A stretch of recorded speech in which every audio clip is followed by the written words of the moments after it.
Bien-aimés, nous voyons dans le Seigneur que les épreuves, ou en d'autres termes, quel regard porter sur les épreuves en tant que chrétien.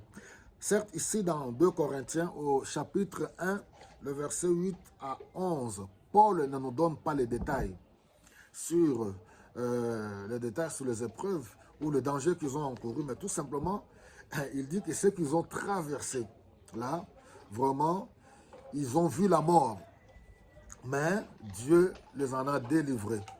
Alors, il dit que les épreuves qu'ils ont connues là, du verset 8 au verset 11, cela leur a permis de ne pas compter sur eux-mêmes. Écoutez, il y a une part de choses. La confiance en soi, c'est autre chose. Hein? Oui. La part de l'homme, c'est autre chose. Ici, je veux plus parler de la confiance en Dieu. Compter sur Dieu. Savoir que là où nous atteignons nos limites, Dieu est capable d'intervenir. Et c'est ce qu'il est en train de dire ici. Par les épreuves, j'aimerais bien nous encourager et nous faire comprendre que nous allons nous débarrasser de l'orgueil. Oui, et apprendre à compter sur Dieu, c'est quelque chose de très important. Il y en a qui comptent sur leur famille, qui comptent sur leur nom ou le nom des membres de leur famille. Bon, chacun est libre. Oui, ça peut ouvrir certaines petites portes. Ça peut ouvrir les portes dans certaines situations ou dans certains contextes.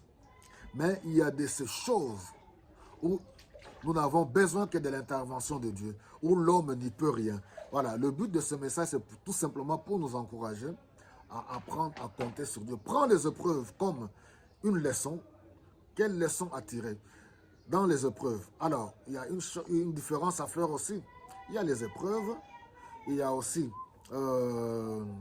certaines choses qu'on vit suite aux conséquences. Ce sont les conséquences de certains actes posés.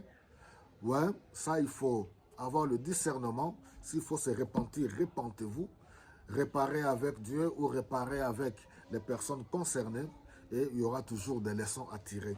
Et aussi, dans les épreuves, nous pouvons apprendre à compter les uns sur les autres dans la prière.